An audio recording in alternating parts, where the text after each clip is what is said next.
Baik, selamat sore saya ucapkan untuk kita semua dan ya selamat datang kembali di kelas arkeologi 2 dan saya harapkan teman-teman untuk segera mengisi absen ya. Absen sebelum kita memulaikan akan kelas kita di sore hari ini. Dan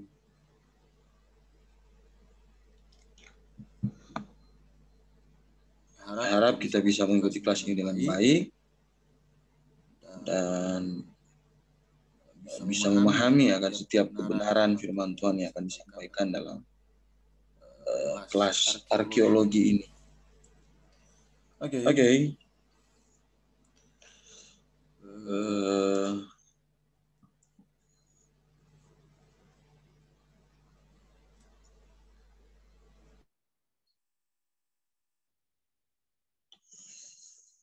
Sebelum kita memulaikan kelas ini, kita akan berdoa terlebih dahulu. Mari kita berdoa. Tuhan Bapa kami yang ada di dalam surga, kami sungguh bersyukur kepada Tuhan atas kasih setia dan pertolongan Tuhan dalam kehidupan kami, dan sore hari ini kami berkumpul untuk sama-sama belajar kaitan dengan arkeologi dan sejarah Alkitab. Kiranya senantiasa Tuhan yang terus pimpin kelas ini dan semua kami yang mengikuti kelas ini agar kami bisa mengerti dan pertanggungjawabkan setiap kebenaran yang kami paham. Di dalam nama Tuhan Yesus kami berdoa dan mengucap syukur. Amin. Oke, dan ya kita sudah sampai hari ini kita akan masuk dalam di buku ya, urutannya bab 14 sebenarnya, yaitu tentang pemerintahan Salomo. Tentang pemerintahan Salomo di dalam Alkitab, itu dalam kitab 1 Raja-Raja pasal 1 sampai dengan pasal yang ke-11, dan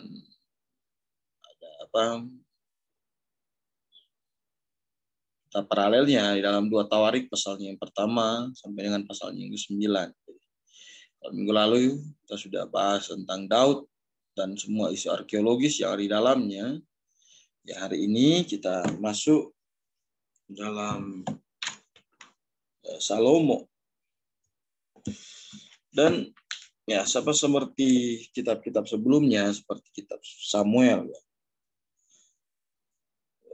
cerita Salomo ini sekali lagi tercatat dalam kitab Raja-Raja, dan kita tahu bersama bahwa dalam teks Ibrani, kita sebut sebagai Masoretic text, kitab Raja-Raja ini, yang kitab Raja-Raja hanya satu kitab. Jadi kitab Raja-Raja hanya satu kitab, dan ya, sekali lagi kitab Alkitab Indonesia urutannya itu mengikuti Septuaginta. Dan dalam kitab Raja-Raja ini kita mesti pahami bahwa setidaknya menguraikan 3 pokok utama. 3 pokok utama. Yang pertama bicara tentang kehidupan akhir ya, dari Raja Daud.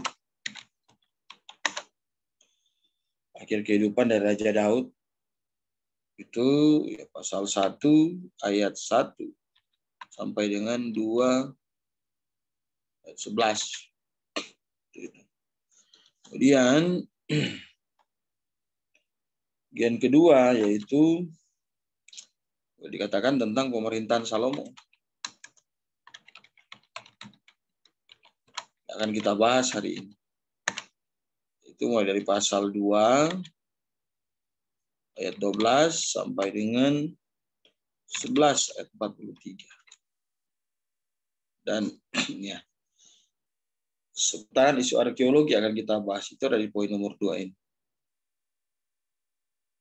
Kemudian yang ketiga adalah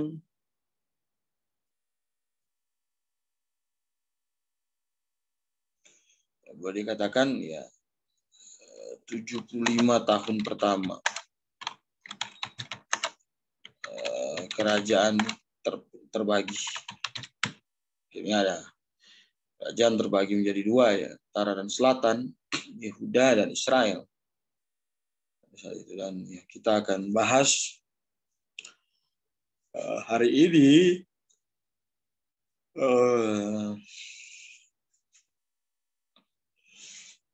semua isu-isu arkeologi yang berkembang dalam kaitannya dengan pemerintahan Salomo. Seperti itu. Dan tentu ya sekali lagi saya harap kita bisa mengikuti kelas ini dengan baik seperti itu. Dan ada satu hal yang unik sebelum kita masuk ke dalam beberapa isu arkeologi berkaitan dengan pemerintahan Salomo. Ada hal yang mesti kita pahami bahwa ada peristiwa penting yang terjadi di ini akhir masa ya. Akhir masa dari kehidupan Daud. Jadi, apa yang terjadi di sini? Ya boleh dikatakan kalau kita baca dalam 1 Raja-Raja pasalnya yang pertama, di sini ada satu peristiwa di akhir kehidupan Daud, yaitu pemberontakan Adonia. Jadi ada pemberontakan Adonia. Dan ini kalau kita baca di dalam Alkitab, ya Daud mendekati usia 70 ketika dia ketika mencapai akhir ya masa pemerintahannya selama 40 tahun. Kalau kita baca di dalam 2 Samuel 5 ayatnya yang keempat. Dan pada saat itu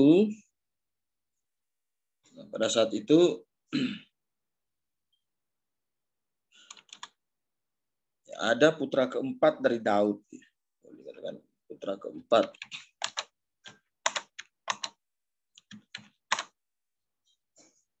Dari Daud. Itu namanya Adonia. Dia punya satu rencana jahat untuk apa? Merebut tahta. Merebut tahta.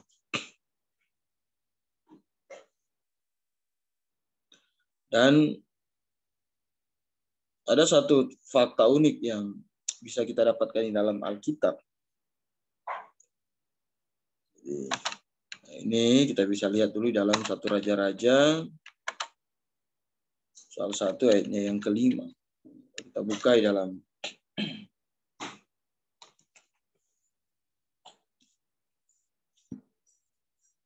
1 Raja-Raja pasalnya yang pertama. Ayatnya yang kelima, di situ firman Tuhan berkata, lalu Adonia anak Hagit meninggikan diri dengan berkata, aku ini mau menjadi raja.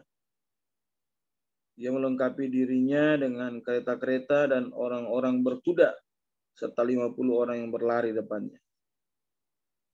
Jadi Adonia ini punya rencana jahat untuk melakukan semacam kudeta, berkuasa. Dan menurut Alkitab, salah satu faktor yang cukup besar mempengaruhi kenapa Adonia melakukan tindakan yang dikatakan salah pada waktu itu Itu pengaruhnya adalah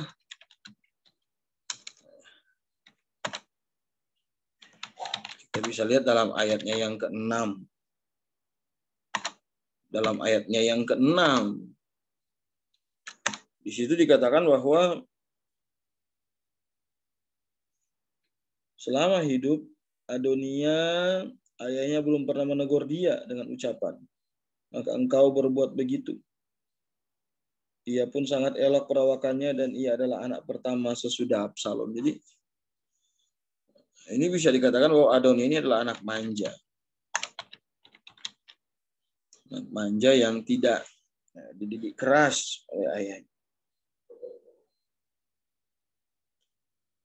Seorang komentator berkata bahwa itu merupakan bagian dari kasih yang salah dari orang tua. Dan akhirnya itu menghukum dirinya sendiri.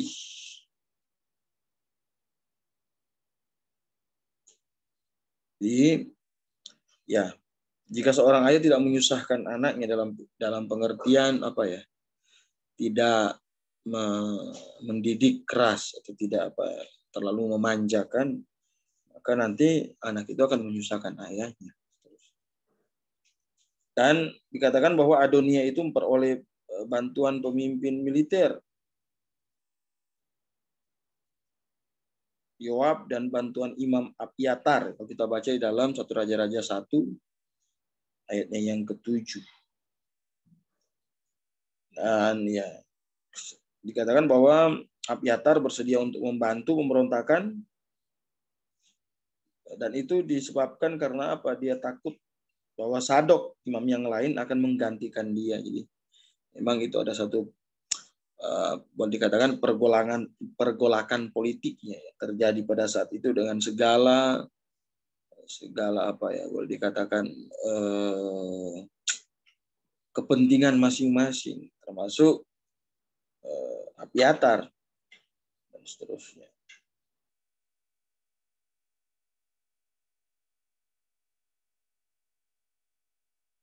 Akan tetapi, ya kita tahu bahwa dalam rasa percaya diri Adonia, Daud ya bersikap tegas dan baik, dan akhirnya dia menyelesaikan masalah ini dan memerintahkan supaya Salomo yang diurapi oleh Imam Sadok.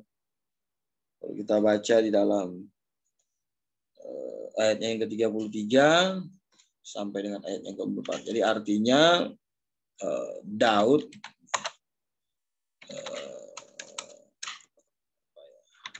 merintahkan Salomo yang diurapi dan bukan Adonia. Dan akhirnya kita baca dalam ayatnya yang ke-33 sampai dengan 34 ya, Salomo diurapi menjadi raja.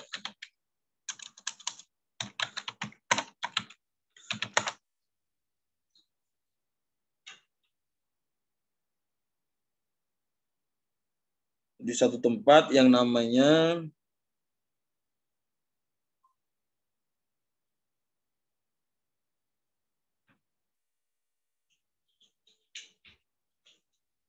air Sungai Gihon.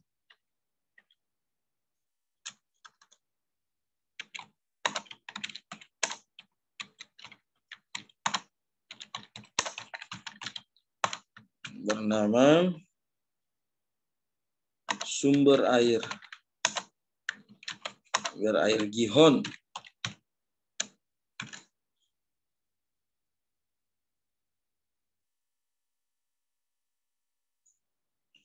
Jadi sumber air Gihon.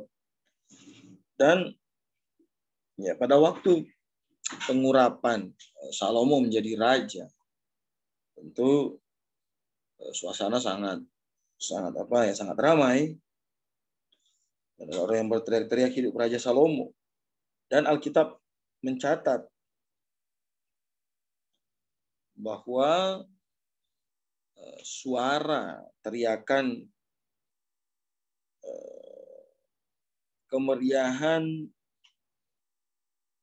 pengurapan Salomo sebagai raja itu terdengar sampai di telinga Adonia dan para tamunya yang pada saat itu berkumpul di daerah En-Rogel. Dari cerita inilah yang akan mengantarkan kita kepada, saya hapus ya,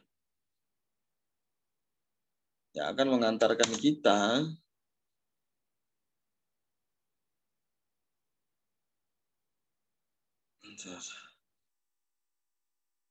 saya hapus dulu.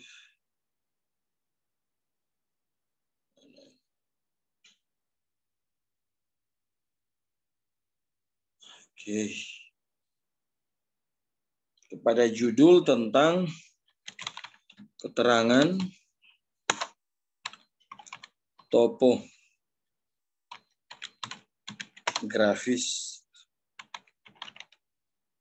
mengenai upacara pengurapan Salomo sebagaimana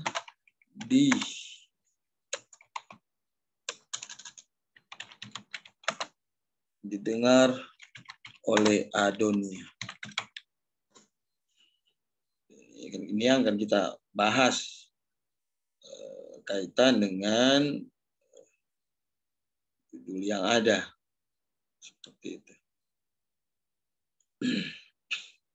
Jadi, artinya yang menjadi masalah di sini adalah bagaimana Adonia dapat mendengar dengan jelas. Ya kan?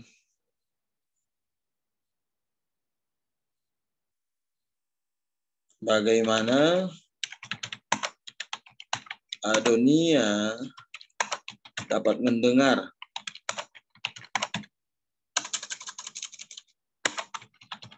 dengan jelas teriakan orang-orang pada upacara pengurapan Salomo.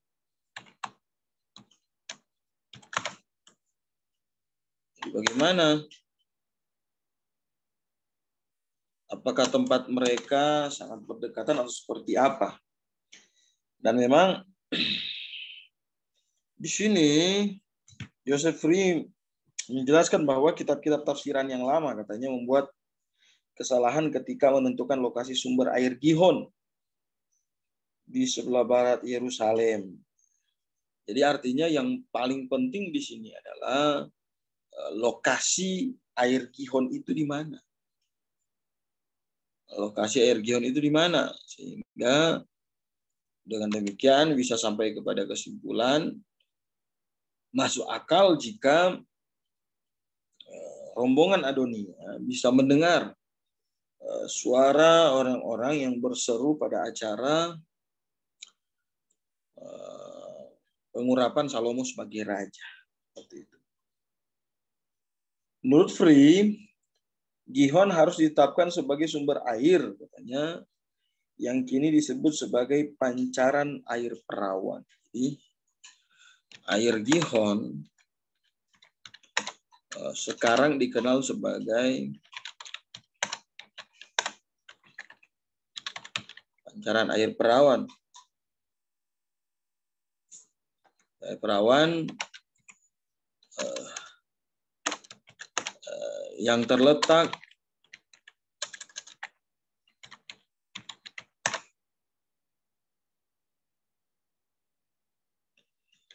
di bawah puncak bukit.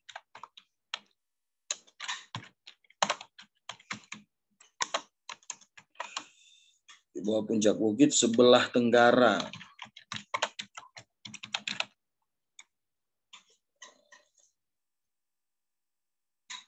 Atau sekitar 365 meter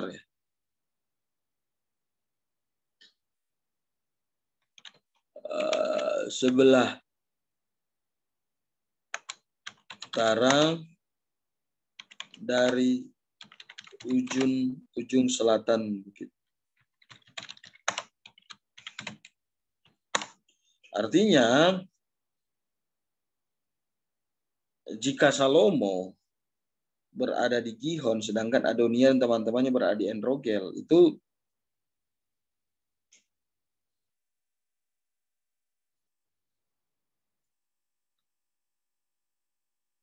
adalah sekitar 640 meter lebih jauh ke selatan di lembah Kidron.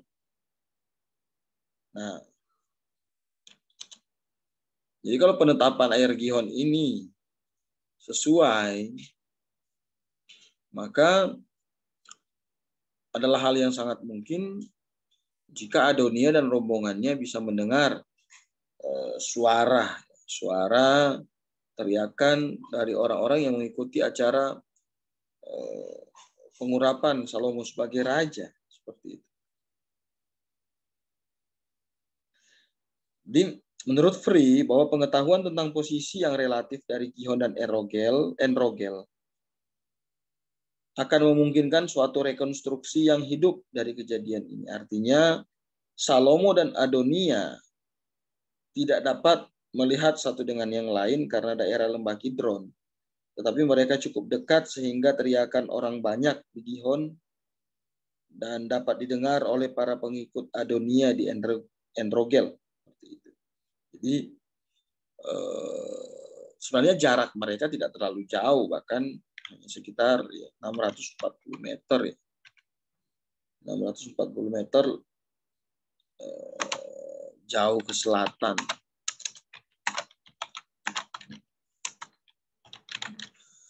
Seperti itu. Dan ya memang secara mereka tidak bisa bertatap muka karena ada lembah Kidron ya, yang membatasi.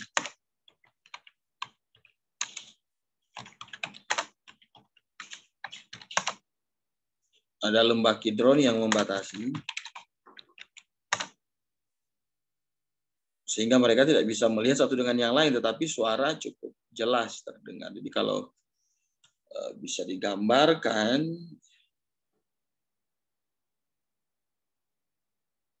kalau boleh digambarkan ya mungkin ini lembah Kidron. Misalnya ini kita katakan lembah Kidron.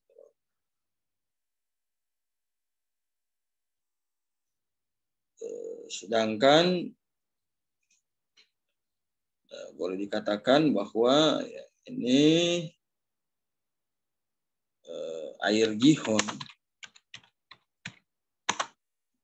tempat Salomo,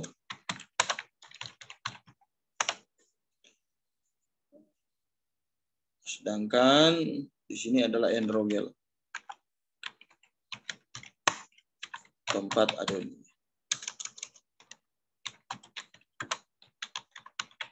Kira-kira seperti itu.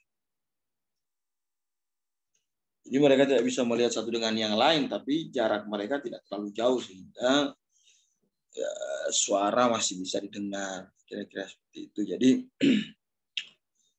kalau di maaf kebalik ya, sorry.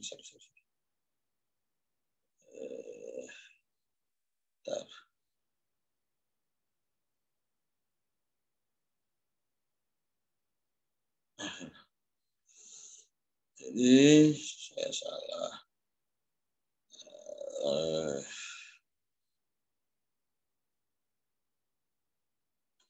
Jadi kira-kira air Gihon di sini, karena di sebelah selatan ya. Air Gihon, tempat Salomo.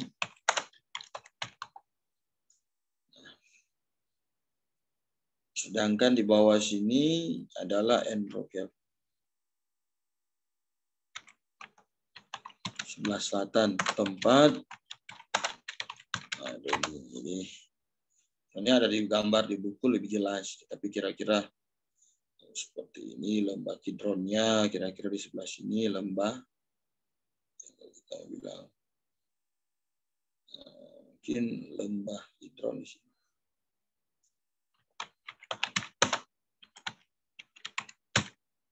Kira-kira seperti itu. Jadi sehingga ya lembah itu menghalangi mereka sehingga tidak bisa melihat satu dengan yang lain, tetapi suara sangat jelas terdengar. Oleh sebab itu sangat masuk akal jika teriakan dari para pengikut Salomo terdengar dengan jelas oleh Adonia dan rombongan yang ada di Enrogel. Oke. Jadi tidak masalah. Dan akhirnya ketika Adonia mendengar bahwa Salomo telah diurapi menjadi raja, kalau kita baca dalam 1 Raja-Raja pasal 1 ayat yang 43, akhirnya pertemuan setelah dihentikan dan mereka bubar. Kemudian Adonia menjadi takut kepada Salomo. Dan karena Salomo sudah punya otoritas sebagai seorang raja. Oke. Kemudian itu masalah tentang Adonia dan Salomo. Coba kita cari isu-isu yang lain lagi. Ya. Kita lihat. Kemudian apalagi yang mau kita bahas, yaitu tentang Firaun. Firaun di masa Salomo.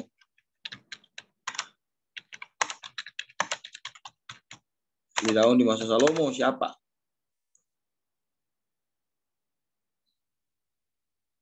Dalam buku Anda bisa lihat dalam halaman 212.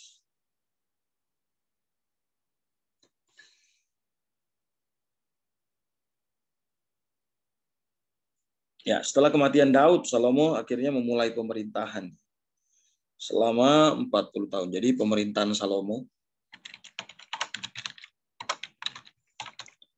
itu selama 40 tahun. Sekitar tahun 971 sampai dengan 931 sebelum Masehi. Kira-kira ini garis besar pemerintahan Salomo.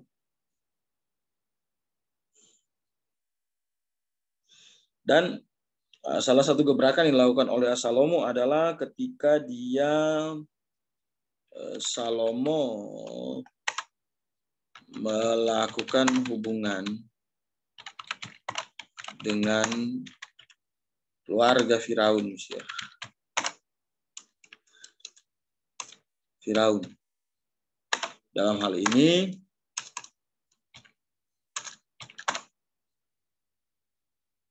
dia menikahi anak perempuan Firaun. Dia menikahi anak perempuan Firaun.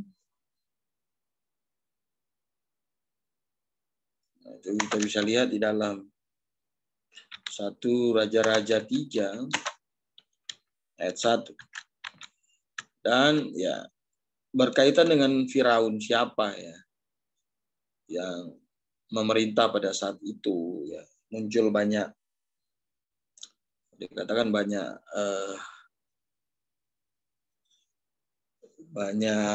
teori,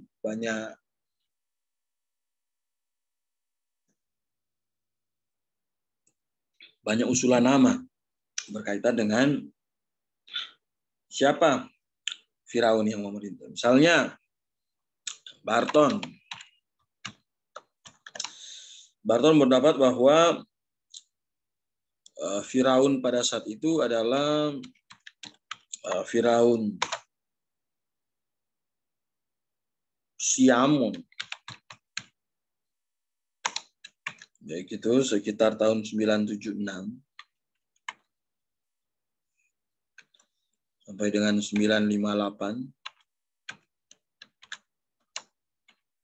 Atau dia mengusulkan nama lagi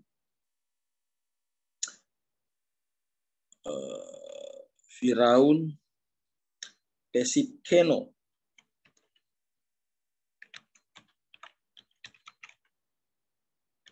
Pesikeno 2. 958 dengan 945. Seperti itu. Kemudian seorang yang bernama Kenaik. Mereka semua ini adalah orang yang berkecimpung dalam sejarah Alkitab ya. Ya, dia mengusulkan ini. Firaun Pesikeno. Dia mengusulkan Pesikeno 2 yang bersekutu dengan Salomo.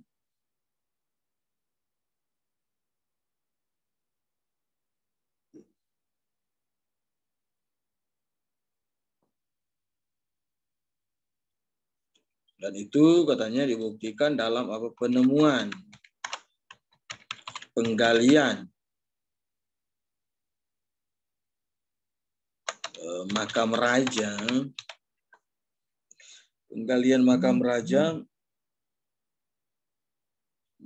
di Delta Timur yang dilakukan pada bulan Maret 1939. Bulan Maret 39 dan dibuka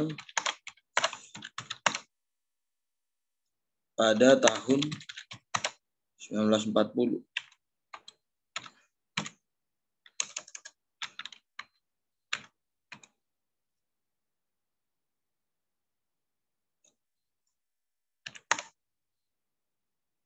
Tetapi usulan ini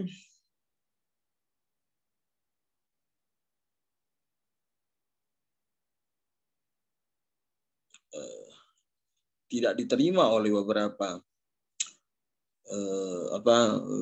tokoh lain ya, yang berkaitan dengan arkeologi, yang fokus dengan arkeologi ya, seperti seorang yang bernama Rias.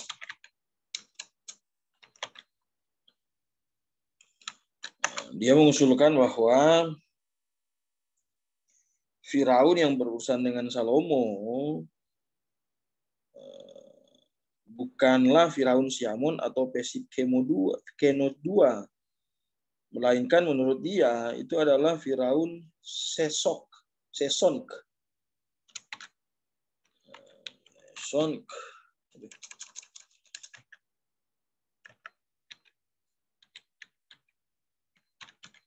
Dia Firaun yang berhubungan dengan Salomo itu Seson 1 katanya. Yaitu yang hidup pada tahun 945 sampai dengan 924 yang memerintah ya, 924 artinya setelah ini adalah Firaun setelah dua Firaun yang diusulkan di atas.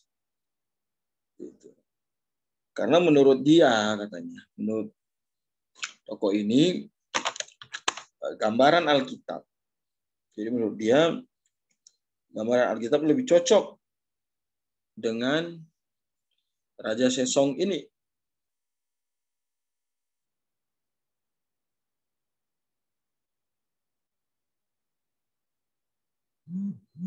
Yang katanya lebih giat, kemudian lebih rajin daripada dua Firaun sebelumnya, kira-kira seperti itu. Tetapi siapapun Firaun itu ya memang ini adalah penemuan yang sifatnya progresif. Dari banyak perbedaan yang ada, kita percaya bahwa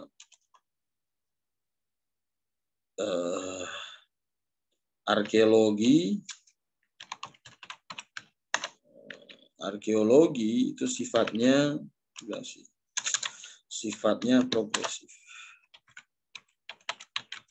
progresif dan memungkinkan jawaban yang lebih tepat dari penemuan sebelumnya. Jadi seperti itu. Jika nama Firaun memang tidak jelas disebutkan dalam Alkitab, bukan berarti apa yang disampaikan oleh Alkitab salah. Tapi kita percaya kepada, oke lah, kita menghargai usulan-usulan yang sudah disampaikan oleh Barton Knight dan lain-lain berkaitan dengan perbedaan usulan nama yang ada. Ya kita lanjut kepada alternatif bahwa ya arkeologi sifatnya progresif dan akan terus berkembang dan bisa jadi akan mendapatkan jawaban-jawaban yang lebih pasti mengenai Firaun tersebut. Jadi siapakah Firaun itu? Ya entahkah dia Eno atau Siamon I atau Sesonk. Memang ini adalah 3 nama Firaun yang memang hidup pada masa itu. Memang ya belum banyak bukti arkeologi yang secara jelas membuktikan siapa nama yang paling tepat untuk dihubungkan dengan Salomo. Dan kita terus mendukung setiap langkah arkeologi yang sifatnya progresif dan sekali lagi bisa memungkinkan untuk menemukan jawaban-jawaban yang sekali lagi jawaban-jawaban yang mungkin lebih tepat dari apa yang sudah didapatkan sebelumnya. Jadi itu tidak masalah ya. Oke. Kemudian masih berkaitan dengan arkeologi di masa Salomo. Berikutnya ada itu tentang keterangan arkeologis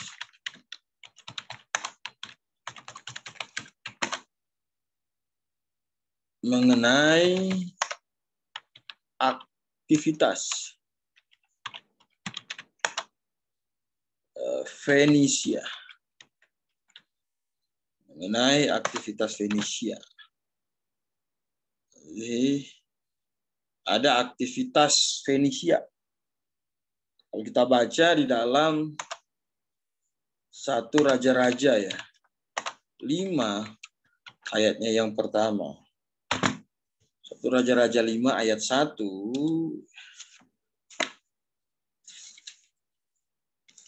Di situ dijelaskan bahwa Hiram Raja Tirus mengutus pegawai-pegawainya kepada Salomo karena didengarnya bahwa Salomo telah diurapi menjadi raja, menggantikan ayahnya. Sebab Hiram senantiasa bersahabat dengan Daud. Jadi Hiram di situ adalah Fenisia sebenarnya. Jadi ada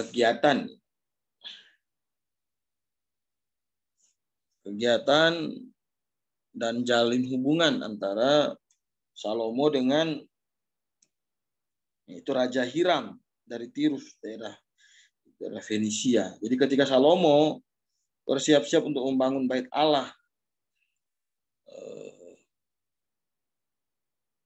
maka dia menerima bantuan dari Raja Hiram. Dan tentu kita tahu bahwa nama Hiram itu adalah bentuk Ahiram. Itu ditemukan pada sebuah sarkofagus yang digali di Jebeil di Syria. Jadi nama Hiram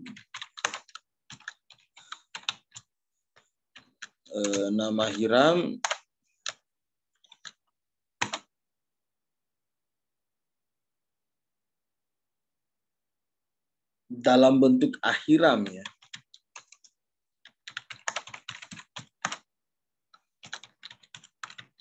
Dalam bentuk Ahiram itu ditemukan pada sebuah sarkofagus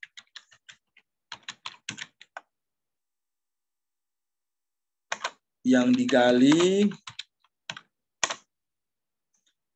di daerah Jebeil, Syria. Daerah Jebeil, Syria. Jebeil, Syria.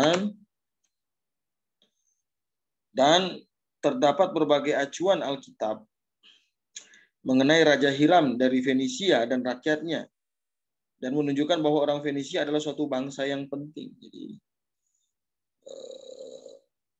Alkitab menjelaskan bahwa bangsa ini nyata dan ini merupakan satu bangsa yang penting.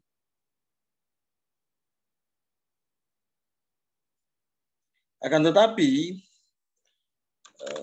awal abad 20 Masehi tentunya. Awal abad 20 itu ada dua orang. Yang pertama bernama Salomon Reinach. Salomon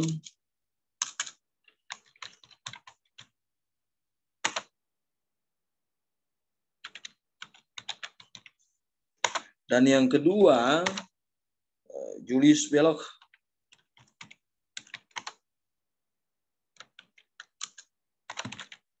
Julius Belloc. Mereka menolak keabsahan dari Fenisia ini.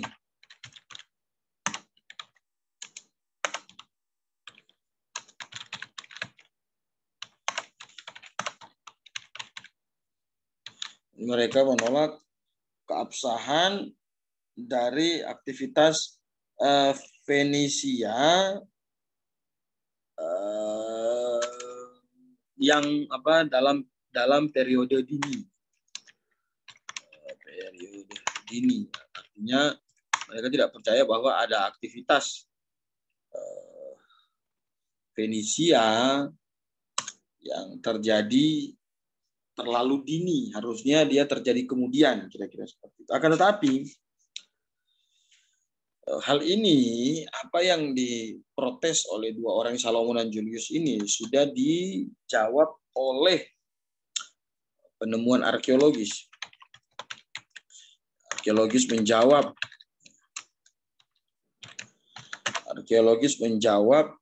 dengan berbagai ada prasasti ya. Sebagai prasasti di Museum Siprus.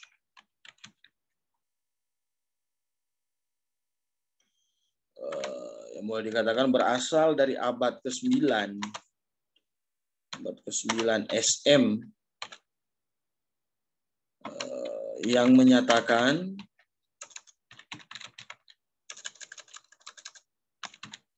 menyatakan aktivitas dari Fenisia pada abad-abad tersebut. Jadi artinya penemuan arkeologi ini menjawab tuduhan atau keraguan yang disampaikan oleh Salomon Reinach dan Julius Belloc ya. Dan akhirnya sekali lagi itu sudah dibuktikan lewat penemuan arkeologi. Dan sekarang berada di Museum Siprus di Pulau Sardinia. Dan menurut Albright menguraikan pentingnya prasasti-prasasti ini sebagai berikut. Sekali lagi kita menemukan bahwa kritik radikal dari setengah abad yang lalu harus diubah secara radikal. Secara sambil lalu catatan Alkitab mengenai pemerintahan Salomo kembali terbukti masuk akal dari sudut sejarah. Jadi artinya kehadiran arkeologi membantu para pembaca Alkitab dan penggiat dan orang beriman semakin percaya kepada apa yang disampaikan oleh Alkitab, bahwa itu benar sesuai dengan apa yang disampaikan oleh Alkitab seperti itu. Dan sudah dibuktikan dengan penemuan-penemuan yang ada. Kemudian apalagi yang masih berkaitan dengan kehidupan Salomo ya. Dan ada kaitannya dengan arkeologi. Itu keterangan arkeologi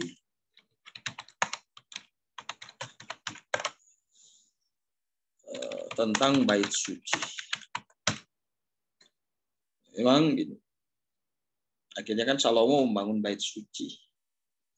Dan ya sekarang di Yerusalem tidak ada bait suci. Akan tetapi begini, seorang yang bernama Ernest Wright ya.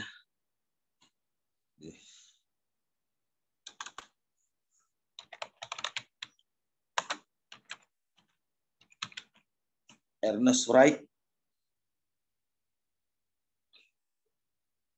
dia menjelaskan bahwa Ernest Wright menjelaskan bahwa dengan bantuan banyak data arkeologi, maka ada kemungkinan untuk merekonstruksinya, jadi untuk merekonstruksi kembali bait suci. Jadi ingat bahwa ya sekarang memang di Yerusalem tidak ada lagi bait suci. Tentu kita tahu kenapa tidak ada. Bait suci yang terakhir akhirnya dihancurkan oleh Kaisar Titus pada tahun 70 Masehi, dan sesuai dengan nubuatan Tuhan Yesus bahwa tidak akan ada lagi batu yang tersusun di atas batu yang lain. Dan ya apakah akhirnya Alkitab menjadi salah dengan tidak adanya bait suci sekarang? Ya tidak, bukan seperti itu. Jadi sekali lagi ya, dalam catatan sejarah akhirnya bait suci dihancurkan pada tahun 70 Masehi oleh Kaisar Titus. Dan menurut Ernest Wright, dia bilang bahwa secara umum, meskipun tidak pernah ditemukan sisa-sisa Yerusalem, bait suci ini adalah sebuah bangunan yang terhitung kecil, berdiri di atas sebuah landasan di sebuah halaman yang bertembok. Artinya mereka sudah melakukan penemuan itu. Panjang bagian dalam secara keseluruhan, termasuk lebarnya tembok penyekat, adalah sekitar 135 kaki atau kurang lebih 40,5 meter. Dan lebar bagian dalam sekitar 35 kaki atau 10,5 meter. Masih menurut Wright, struktur tersebut mungkin dibangun seluruhnya dari macam batu yang dipahat dan yang diikat dengan hati-hati yang sebelumnya telah kita lihat pada konstruksi Salomo di Megiddo. Tetapi interiornya dilapisi dengan kayu aras dan dekorasi dengan indah dengan motif-motif Fenisia. Di ruang belakang tempat Maha Kudus terdapat 2 kerub dari kayu pohon zaitun masing-masing sekitar 5 meter tingginya, dilapisi dengan emas. Di bawah sayap-sayap kerub yang terbentang ditempatkan tabut Allah. Di pelataran luar terdapat sebuah mezbah untuk korban bakaran, bejana-bejana pembasuhan, dan laut tembaga.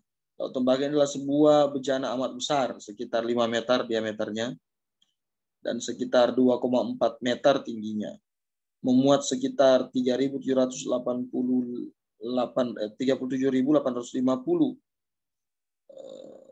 liter air, jadi sangat besar ya. Bejana ini dituang di alas tanah liat di lembah Yordan di Adama, dan tiang-tiang tembaga ditempatkan di depan bait suci. Sesuai dengan 1 Raja-Raja 5 ayat 15. Adalah semakin besar sehingga kita kagum akan keahlian Hiram, tukang tembaga yang menuang benda-benda tersebut. Jadi memang secara tempat ya orang tahu dengan ukuran yang ada bekas bangunan dari bait suci tersebut. Tetapi sekali lagi ya, bangunan ini tidak ada lagi sekarang karena sudah dihancurkan oleh Kaisar Titus pada tahun 70. Dan ya, artinya kita kembali kepada poin penting bahwa ya, dengan tidak adanya bangunan tersebut bukan berarti Alkitab menjadi salah, tapi ya, ada banyak informasi-informasi dari penggalian arkeologi yang bisa membuktikan bahwa bangunan ini benar ada dan sudah dihancurkan.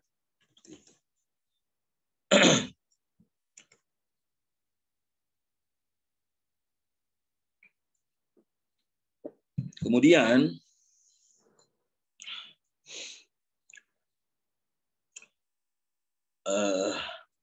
keterangan arkeologi selanjutnya adalah tentang keterangan arkeologis mengenai pemakaian batu pahat dan balok kayu aras. Itu dalam pembuatan bait suci kalau kita baca dalam 1 Raja-Raja 7 ayatnya yang ke-12. 1 Raja-Raja 7 ayatnya yang ke-12. Saya akan baca 1 Raja-Raja pasalnya yang ke-7 Ayatnya yang ke-12, sekeliling pelataran besar ada tembok dari 3 jajar batu pahat dan 1 jajar balok kayu aras. Demikian juga keliling pelataran dalam rumah Tuhan dan balainya. Oh, ini maaf, bukan bait ya, ini mengenai istana Salomo. Jadi sekali lagi dalam catatan 1 Raja-Raja memberitahu bahwa pembangunan istana Salomo 3 jajar batu pahat dan 1 jajar balok kayu aras. Nah, hal ini sudah dikonfirmasi oleh arkeologis. Sudah dikonfirmasi oleh arkeologis. Oleh arkeologi ya.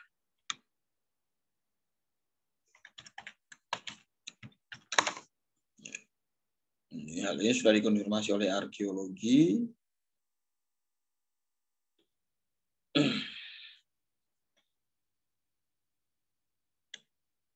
Yaitu penemuan yang dilakukan oleh penggalian yang dilakukan oleh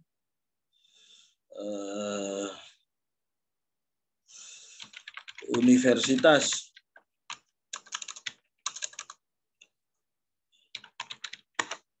Chicago di Megiddo. Jadi dalam penggalian di sana mereka mendapatkan sisa-sisa sebuah bangunan besar yang terdiri atas landasan yang terbuat dari batu pahat yang halus. Permukaan atasnya hangus terbakar. Dan penggalan-penggalan batu bata yang terbuat dari lumpur dan abu dari bangunan atasnya berserakan. Dari abu ini diambil sepotong kayu yang terbakar hangus. Hasil dari analisis kimiawi menunjukkan bahwa itulah kayu aras. Jadi ditemukan dalam penggalian yang dilakukan oleh arkeolog yang berasal dari Universitas Chicago dalam penggalian mereka di Megiddo. Dan hal ini sekali lagi apa? Menunjukkan bahwa bangunan atas ini dibangun dengan menggunakan jenis konstruksi setengah kayu yang mirip dengan pembangunan Istana Salomo yang disusun dengan 3 jajar batu pahat dan 1 jajar balok kayu aras. Seorang yang bernama Guy, dia yang menggali ya. Dia yang menggali cenderung melihat pengaruh orang Het dalam jenis konstruksi ini meskipun mungkin bukan pengaruh langsung. Seperti itu. Jadi tidak terlalu masalah. Yang penting arkeologi sudah bisa membuktikan mengenai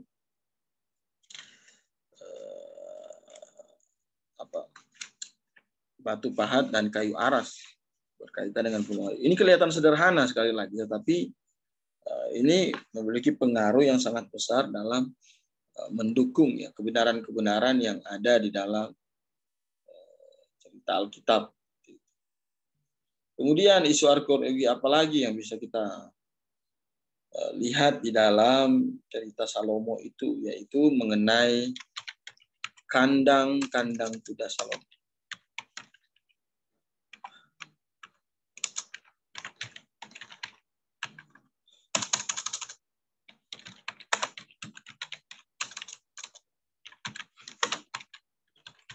Mengenai kandang-kandang kuda Salomo, yaitu dalam 1 Raja-Raja pasalnya yang ke-9 ayat 19.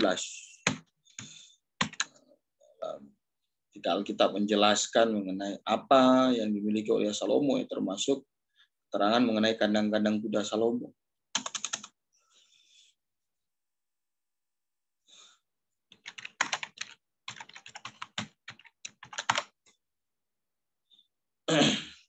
Di Alkitab menunjukkan bahwa Salomo menetapkan beberapa kota untuk dijadikan kandang-kandang kudanya, yaitu dalam 1 Raja-Raja pasal 9 ayat 19. Tapi ciri-ciri pemerintahan Salomo yang sedemikian megah pernah dianggap sebagai ciri-ciri legendaris yang kemudian ditambahkan kepada kitab suci sehingga mudah untuk mengungkapkan bahwa Salomo sebenarnya seorang penguasa yang tidak terlalu penting. Ini adalah satu pandangan yang teramat sangat salah. Karena Salomo sebenarnya adalah seorang penguasa yang sangat penting dan apa yang dia miliki itu sungguh-sungguh nyata dan itu dijelaskan dalam firman Tuhan. Tetapi sekali lagi apa yang dilakukan oleh para pengkritik mengenai Salomo itu kembali dibuktikan lewat penemuan dan penggalian-penggalian yang dilakukan oleh arkeolog-arkeolog, dan dalam hal ini juga penggalian yang dilakukan oleh itu Universitas Chicago juga. Daerah Megiddo pada tahun 1925 sampai dengan 1939.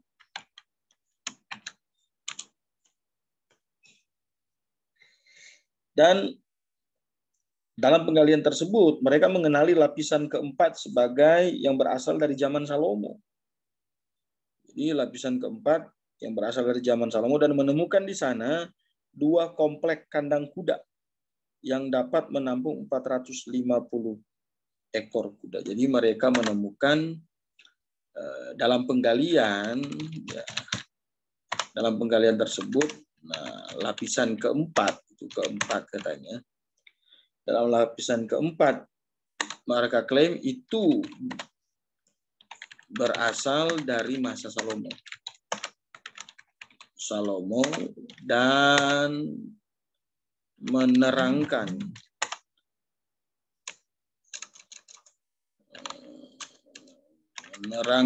sebuah lokasi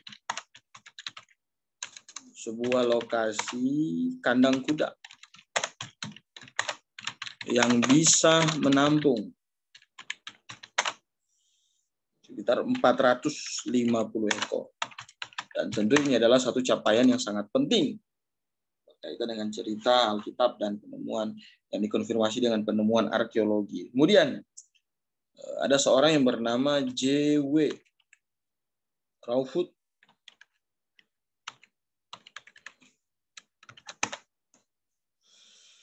Dia berusaha menetapkan tanggal pembuatan kandang-kandang kuda ini beberapa waktu kemudian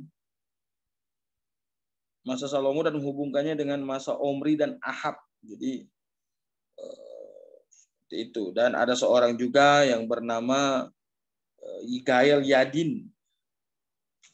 Jadi ini Crawford ini dia berusaha melakukan penetapan tanggal. Walaupun dia merujuk kepada masa Omri dan Ahab.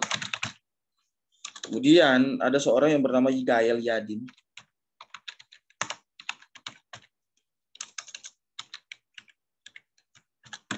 Yigael Yadin dia menggali di Megiddo juga.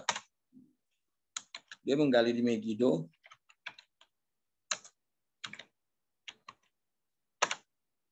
Itu pada tahun 1960 sampai dengan 1970. 1960 dan 1970, dan akhirnya dia membuat kesimpulan yang sama.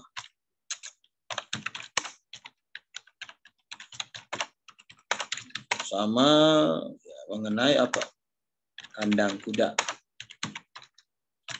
Mengenai kandang kuda seperti itu. Kemudian ada lagi seorang yang bernama Yohanan Aharoni itu dari Universitas Tel Aviv itu di Israel.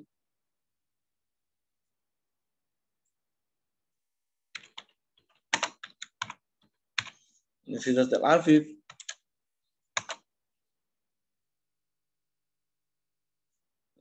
dia setuju dengan penanggalan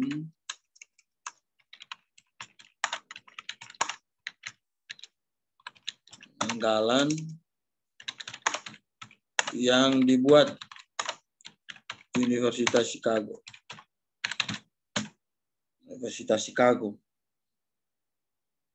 Dan akhirnya Albright menyimpulkan bahwa kandang-kandang tersebut dibangun pada masa Salomo dan digunakan terus hingga periode Omri dan Ahab. Jadi menurut Albright, kesimpulan dari Albright untuk menyimpulkan beberapa pandangan yang berbeda ini Ini kesimpulan yang sama dengan Raufuti, sorry.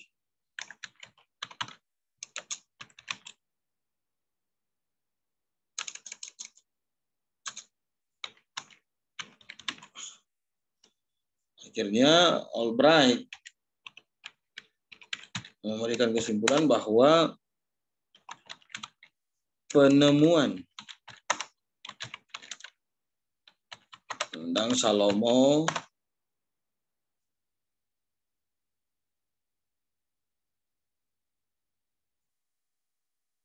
benar dibangun di masa Salomo dan dipakai sampai masa Omri dan Ahab. Dia mencoba menyimpulkan dua perbedaan pandangan. Jadi sekali lagi penemuan-penemuan semacam ini ya kita melihat kepada bagaimana kebenaran terus didukung dengan informasi-informasi yang ada dalam penemuan-penemuan arkeologi. Dan sekali lagi mau menegaskan kepada kita mengenai petunjuk Alkitab berkaitan dengan fase ini dalam aktivitas pembangunan di masa Salomo seperti itu. Dan menunjukkan bahwa kemegahan pemerintahnya tidak lagi dapat diragukan lagi. Artinya kemegahan yang Alkitab sampaikan berkaitan dengan Salomo itu adalah benar dan itu bukan ditambah-tambahkan seperti yang dituduhkan oleh beberapa kaum liberal. Dan itu sudah dikonfirmasi oleh bukti-bukti arkeologi seperti itu. Kemudian kita masih banyak ya, masih ada beberapa isu-isu arkeologi berkaitan dengan Salomo ya, masih ada berapa lagi, 2 setelah ini masih ada 2 ya.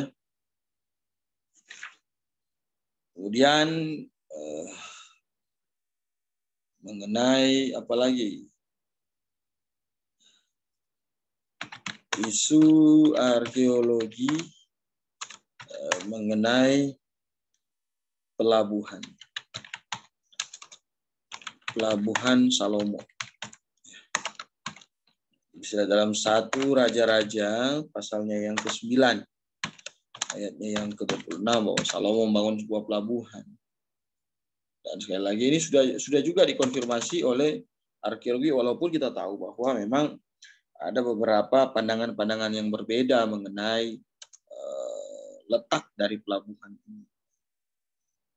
Jadi Alkitab mencatat bahwa Salomo memiliki pelabuhan laut yang bernama Ezion Geber. Jadi pelabuhan Salomo itu namanya Ezion.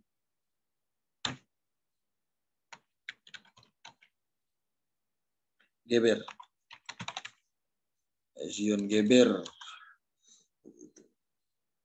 Dan lokasi ini ada yang menghubungkan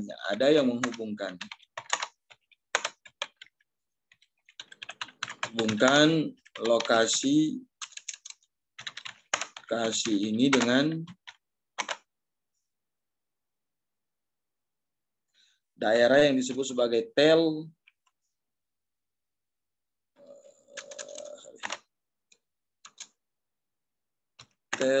El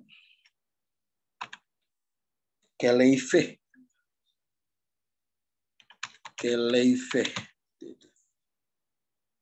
Jadi ada yang menghubungkan lokasi ini dengan daerah yang disebut sebagai Tel El Keleife, yaitu daerah di tengah-tengah antara Akaba dengan Yordan, Akaba Yordan dengan Eilat Israel, yaitu katanya di daerah tanah yang tidak bertuan sekitar 4,6 km dari pantai Teluk Akaba, itu sekitar 4,6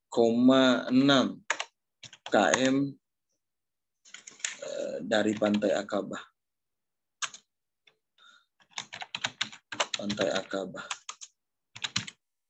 Ada yang menghubungkan seperti ini. Kemudian seorang yang bernama Nelson Blue, dia memimpin sebuah penggalian memimpin sebuah penggalian yang dilakukan oleh kelompok mereka, ya, penggalian dikatakan oleh kelompok, ya, Smithsonian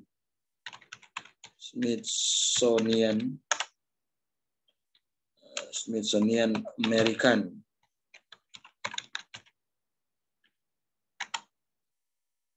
School of Oriental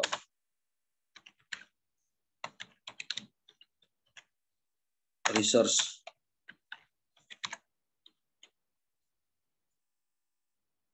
Itu pada tahun sekitar tahun 1938 sampai dengan 40.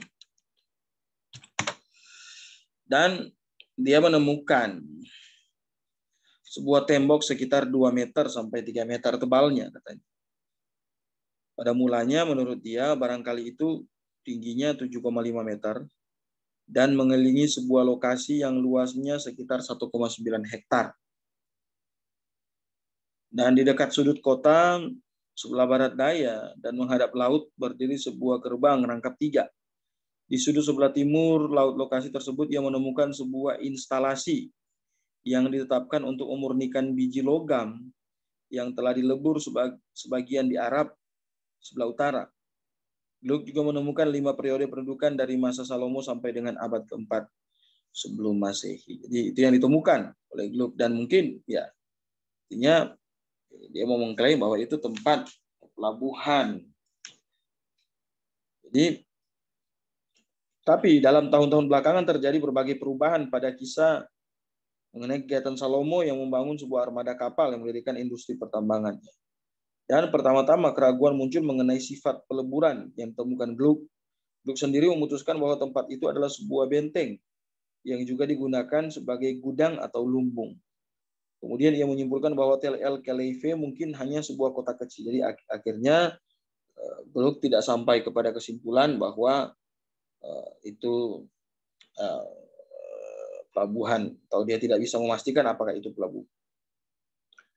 Dan ada seorang yang bernama Rothenberg.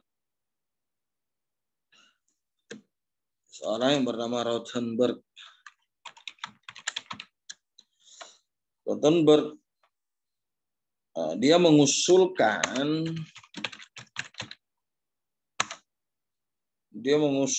bahwa lokasi pelabuhan yang dimaksud menurut dia kemungkinan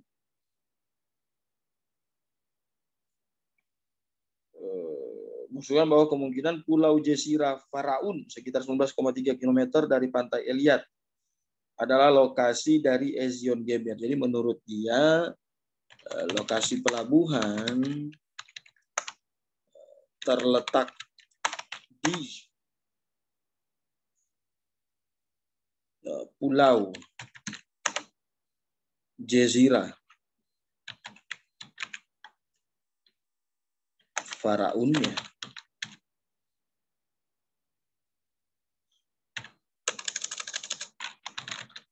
Jazirah Faraun sekitar 19,3 kilometer dari pantai Eliat. Itu. Dan menurut Rothenberg, dia berkata bahwa tidak perlu dibangun benteng besar dan instalasi pelabuhan untuk sekali pemakaian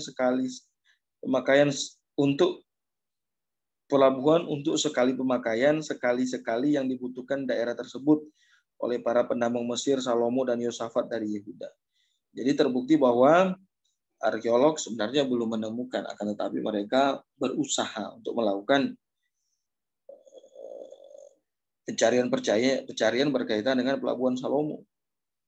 Tapi sekali lagi, kenyataan itu tidak membuat akhirnya kita meragukan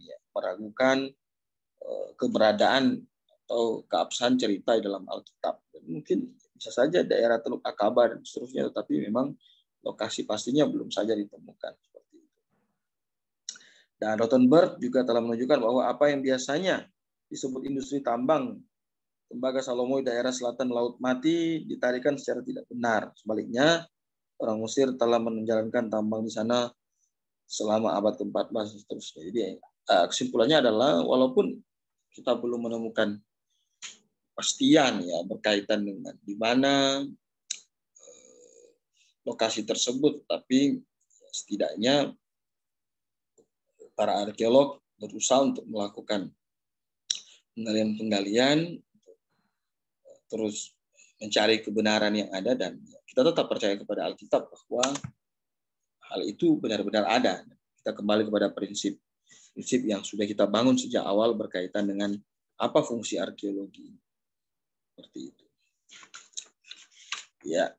Kemudian apalagi? Yaitu mengenai ya, kita hapus ya. Ya, isu arkeologi.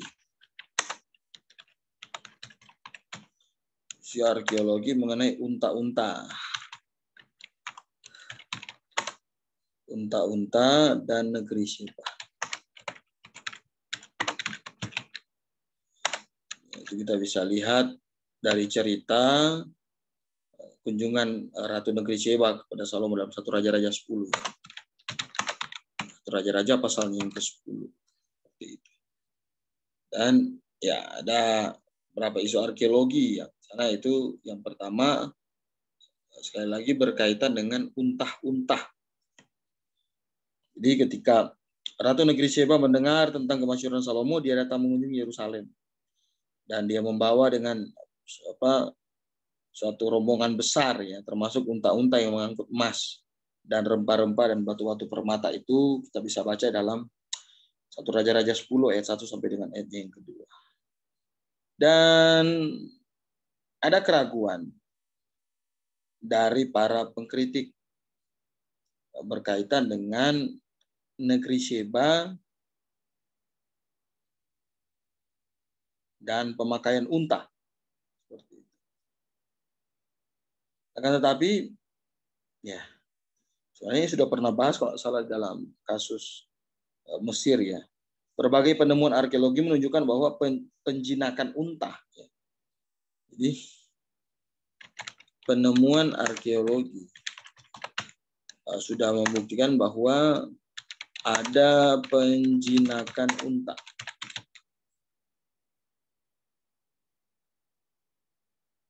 Secara efektif ya. Secara efektif terjadi ya, sudah terjadi ya sekitar tahun 1200 sampai dengan 1000 sebelum Masehi. Walaupun sebelum itu pun sudah terjadi. Walaupun sebelum itu kita yakin sudah terjadi, termasuk di masa Abraham.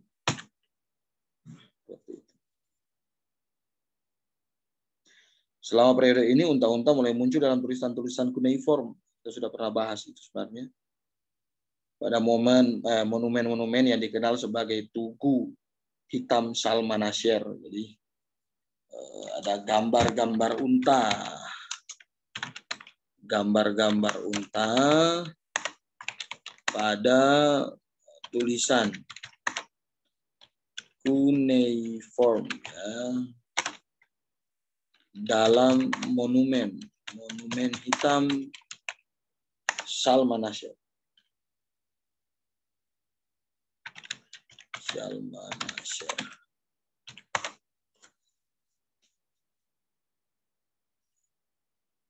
Kemudian ya ada lagi bukti arkeologis yang menunjukkan penjinakan unta yang sudah terjadi sekitar tahun-tahun sebelumnya. Bahkan di Mesir sudah ada paling sedikit tahun 3000 sebelum Masehi. Bahkan boleh dikatakan tahun 3000 sebelum Masehi sudah ada di Mesir. Sudah ada di Mesir.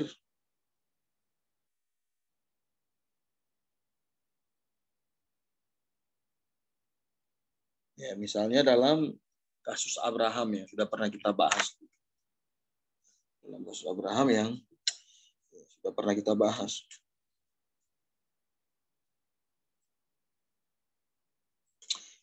Albright mengomentari begini bahwa menjinakkan sebagian secara sporadis mungkin sudah dimulai beberapa abad sebelum 1100 sebelum Masehi. Dan sama sekali tidak mustahil bahwa usaha-usaha yang berhasil untuk menjinakkan unta ini telah dilakukan pada zaman bapak-bapak luhur. Jadi Albright dalam hal ini setuju seperti itu.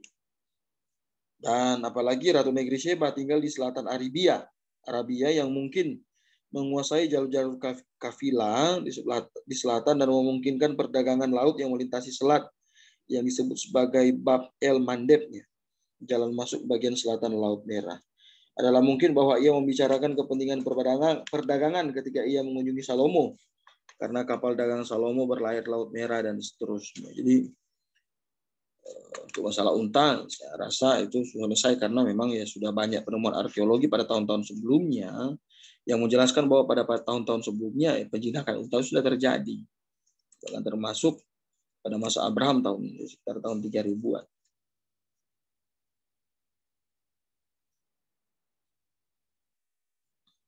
Kemudian hal yang diserang dalam cerita ini adalah tentang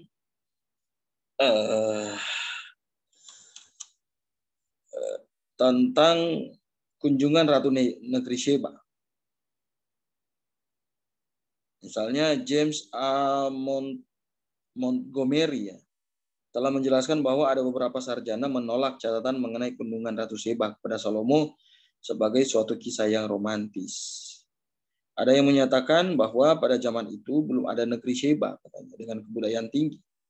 Karena kebudayaan apapun yang tampaknya di daerah tersebut rupanya dimiliki oleh orang Minia atau suku Arab lain. Jadi ada yang meragukan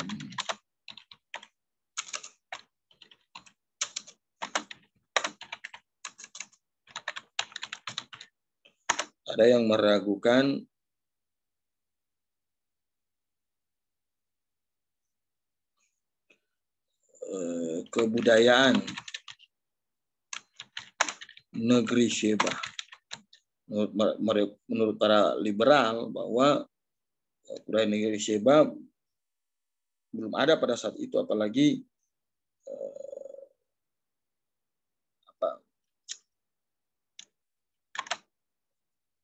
ketika bicara tentang satu negeri yang kurang besar menurut para pengkritik Alkitab. Jadi ada yang bilang bahwa zaman itu belum ada negeri Sheba yang berkebudayaan tinggi, karena kebudayaan apapun katanya ya daerah tersebut rupanya dimiliki oleh orang yang bernama Minia, itu suku Arab lain. Sekali lagi, akan tetapi hal ini sudah dijawab oleh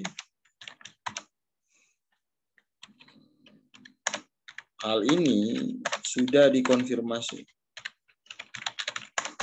oleh arkeologi. Sudah dikonfirmasi oleh arkeologi. Misalnya penemuan-penemuan yang menghasilkan berbagai prasasti sejarah dari berbagai raja Asyur, yang menunjukkan bahwa orang Sheba, meskipun sampai tingkat tertentu di sebelah barat Laut Arab adalah pemasok dalam perdagangan di Arab Selatan. Mereka sudah eksis pada waktu itu. Dan Profesor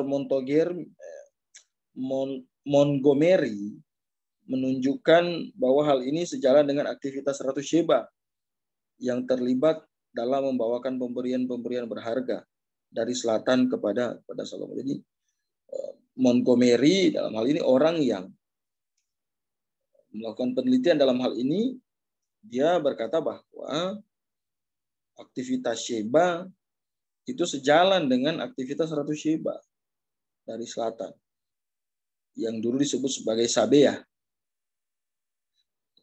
Dan artinya Montgomery menyatakan bahwa latar Alkitabiah adalah cukup tepat. Bukan cukup tepat, sangat tepat ya sebenarnya. Bukan cukup tepat ya. Dan bukti lebih lanjut tentang hubungan antara Palestina dan Arab, yaitu daerah Sheba, Arab Selatan itu, muncul dalam penemuan stempel tanah liat Arab Selatan yang bertulisan pada musim penggalian ketiga di Betel. Jadi sekali lagi hal ini sumbangsi arkeologi untuk masalah ini adalah ketika para arkeolog membuktikan bahwa orang-orang Sheba atau Sabea sudah eksis dalam perdagangan minyak.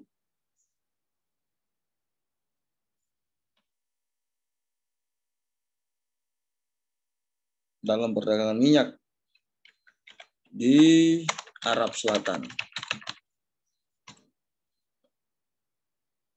Hal ini dikonfirmasi oleh Profesor James A. Montgomery. Kemudian yang kedua, stempel.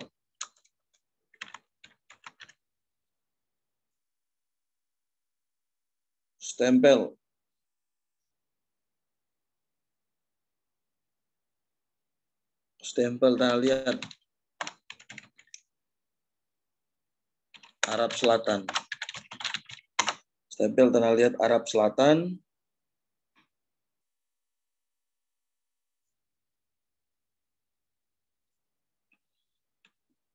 yang ditemukan dalam penggalian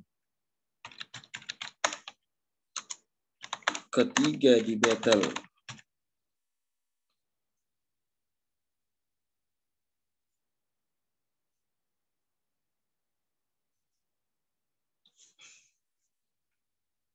Dan banyak penggalian-penggalian yang lainnya.